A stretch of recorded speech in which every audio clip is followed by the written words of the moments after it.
He was near the top of the strategic subject list, which, just being that high on the list alone, would make his mere presence a safety risk. His presence was such a problem for the police and surrounding community that 2 people were killed for just standing near him. In February 2014, Pappy was standing near a McDonald's at 6700 North Clark Street, along with several other teens, as Senn High School is only about 6 minutes away. Now, to say Chicago gets cold would be an understatement, and this was a cold winter day and snow covered the ground. But regardless, a masked gunman appeared, and even though Pappy was the intended target, 4 people ended up getting shot, including one that died, a 17-year-old boy. Pappy, however, escaped the situation unharmed. Then, months later, in July 2014, as his music was starting to blow up, Pappy was standing near a bus stop around West Devon Street in Glenwood and Rogers Park on the city's north side, while Will Lewis, a Guatemalan refugee who had come to the city and made a career for himself, stood and waited for the bus to arrive. But then, a man in his 30s, who had picked up 2 teenagers to do his dirty work, spotted Pappy near the bus stop, and he handed guns to the 2 teens in his car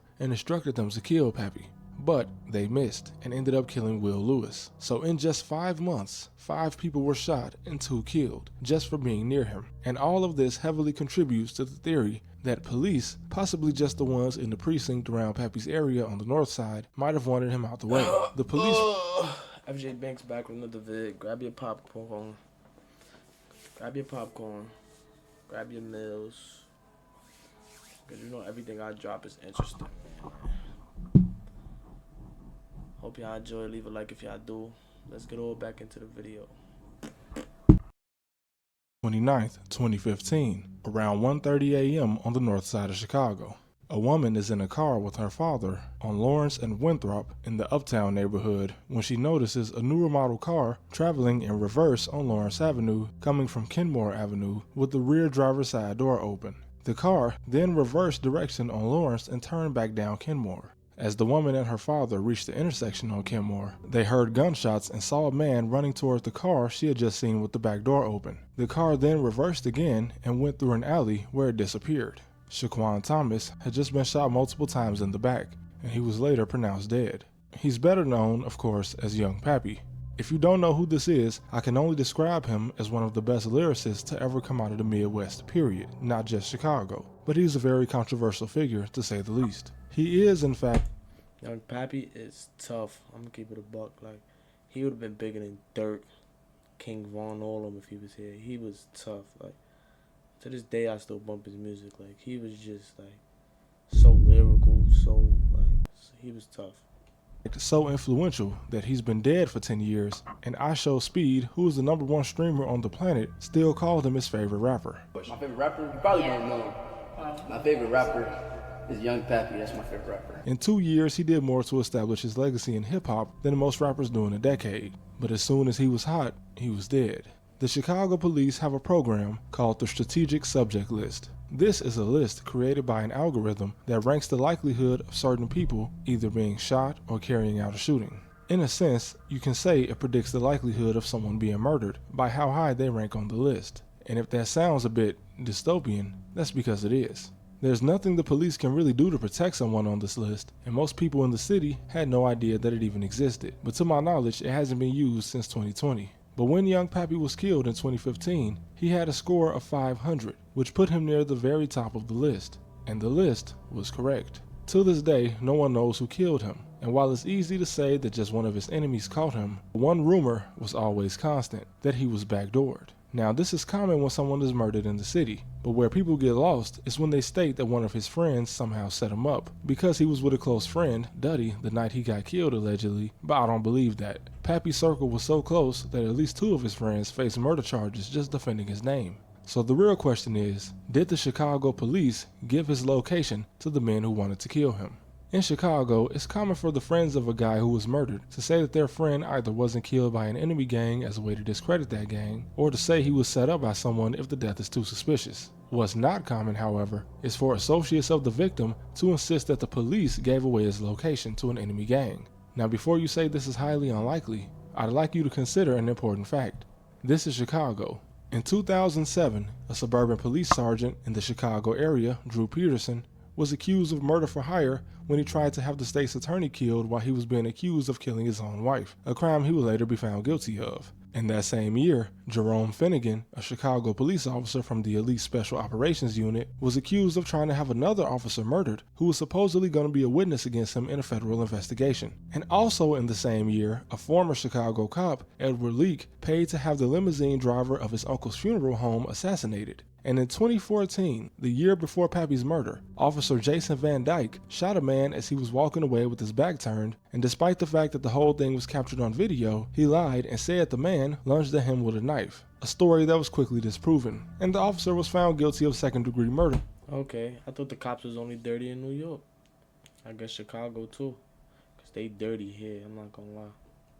But he only served 3 years before being released. Now, although there are good cops in Chicago, there are many gangs of officers in the city that pretty much do whatever they want, including these cops that in an unmarked car just pulled up and shot a teenager for talking to them and then told responding officers that they were being shot at. And another officer in 2023 who pulled up off duty to a block on the west side and just started shooting at a group of guys that didn't even see him, and then told responding officers that he was just defending himself when one of the guys shot back. And in case you were wondering, none of these cops face consequences for their actions. The last cop that started a shootout only left the force once he was found to be intoxicated on duty, and they still let him retire. So this is just a reality in Chicago. Some cops are simply more dangerous than gang members. And that brings us to why the police would want someone like Young Papy dead. Now, as I said earlier, he was near the top of the strategic subject list, which, just being that high on the list alone, would make his mere presence a safety risk. His presence was such a problem for the police and surrounding community that 2 people were killed for just standing near him. In February 2014, Pappy was standing near a McDonald's at 6700 North Clark Street, along with several other teens, as Senn High School is only about 6 minutes away.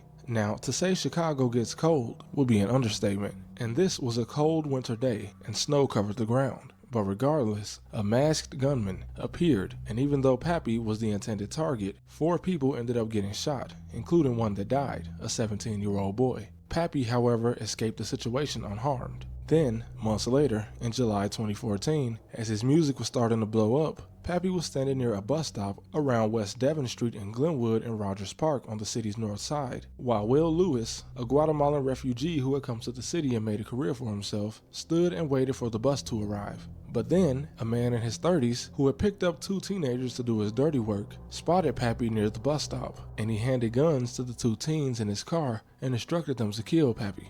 But they missed and ended up killing Will Lewis. So in just 5 months, 5 people were shot and 2 killed just for being near him. And all of this heavily contributes to the theory that police, possibly just the ones in the precinct around Pappy's area on the north side, might have wanted him out the way. The police from Rogers Park to Uptown were very familiar with him, as he has so many mugshots you can actually watch him age just by flipping through them. And it was well known by authorities that he was involved in a gang war, and that these shootings that hurt other people were all targeting him. So let's try to look at this from the perspective of a disgruntled unit in a police precinct, and also the strange circumstances of his death. Now, 2 huge reasons the police appear suspicious in his death is because, according to his own brother, the police stopped by his mother's house after his death and told her that they were happy he was dead. The police came by my mama's house to her face and told us they glad, they glad your son died. And also, Pappy actually started his final day alive in jail. And I'm not sure just due to how many times he went to jail, but I believe this time he was in jail due to the aftermath of his album release party, where over 150 people were present at his house, and it caused such a disturbance that everyone ended up being arrested or at least detained. Another thing that's unclear is how much time passed between him bonding out of jail and being murdered, but it was all the same night.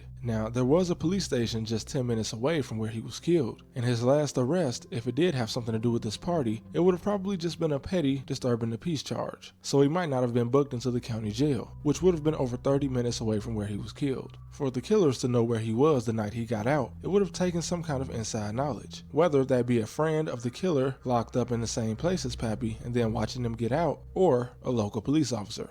It's not like unprofessional arrangements with the police are out of the ordinary. And as I said before in another video, a cop picking up a gang member, or even just a suspected gang member, and dropping them off in a neighborhood they weren't supposed to be in did happen. And the way the shooting of Young Papy was carried out was also very unorthodox. The witness says she saw a brand new car reversing on Lawrence Avenue, coming from Kenmore. So the car was driving backwards from the street Pappy was killed on before the shooting. And all of this is happening while the back door on the left side of the car where the shooter was open the entire time. In all my years, I've never heard of a shooting happening in such a manner. One thing that makes me believe the shooters already knew he was on Kenmore is obviously the fact that the shooter's door was already open, and he didn't appear to be worried about being caught, as he was not described as wearing a mask or covering his face at all. Perhaps I was wrong about the direction the car was traveling. I considered that the witness never stated that she saw the car going down Kenmore, only that it was reversing on Lawrence coming from Kenmore, which are two intersecting streets. So it's possible the car was driving down Lawrence but missed Kenmore Avenue, so then it went in reverse, as if the shooters weren't from Uptown. Otherwise, they wouldn't have missed his turn if they knew he was there. But Uptown is another thing that's suspicious to me.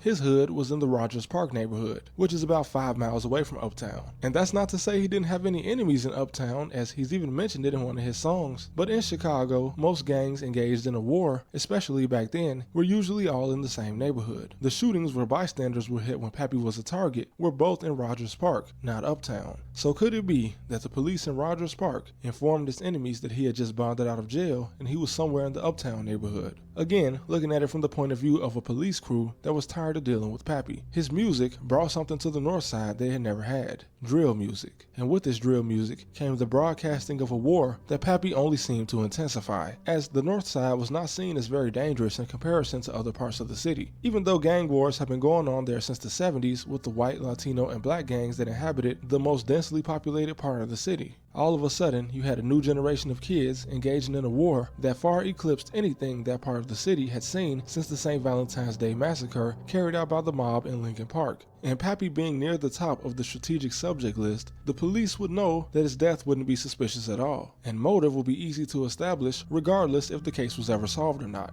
In one way or another, it seemed if he didn't leave Chicago, he was going to end up dead one day. It's well known in Chicago that when a gang member is murdered in a neighborhood associated with their gang war, the case is far less likely to be solved than if that same gang member was killed in a more high-profile and upscale area of the city that has nothing to do with the gang war. If a police officer or a crew of them were to have some plot against him, this would be the perfect circumstance to get it done. And as for the police telling his mother that they were happy he was gone, that doesn't necessarily mean they had anything to do with it, but it does go toward the point that the Northside police saw him as a problem on the streets. And this list he was on, the mere existence of it, is proof that the Chicago police know that these guys didn't have long to live once it gets to a certain point. So why not just let it play out? The police wouldn't have had to give away his location. It was clearly easy to find him, as he had been shot at multiple times. Could it be that a situation was set up so that when he finally was caught again, it would be in an area and at a time with less collateral damage?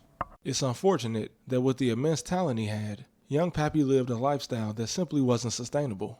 Do I believe the police somehow gave away his location to people that wanted to kill him? I'm not sure. Do I think it's possible that something like that could happen in the city of Chicago? Definitely. He said, but who this on my line this time? Unknown number calling probably my PO, so I ain't gonna decline this time. Hello? Pappy up bitch, and I catch you, I'm kidding. That's on my homie, nigga. What? But your homie, nigga. I'm like, boss. Matter of fact, where you at? I'm gonna get up with you. You really get hit up with you. I ain't messing out none of these. You ain't catch your boy, you give me some of these. I do his that shit in front of me. And they can't say shit about what he done. I got some homie got chased right in front of me. Man, Young Papy was a goat, boy, but the way he was living wrong. It was only right he had to go out one way or another. But man, long live Pappy, man. Shout out Chapel University. More videos coming for y'all. I hope y'all enjoy it. Leave a like, subscribe. We dropping every day here.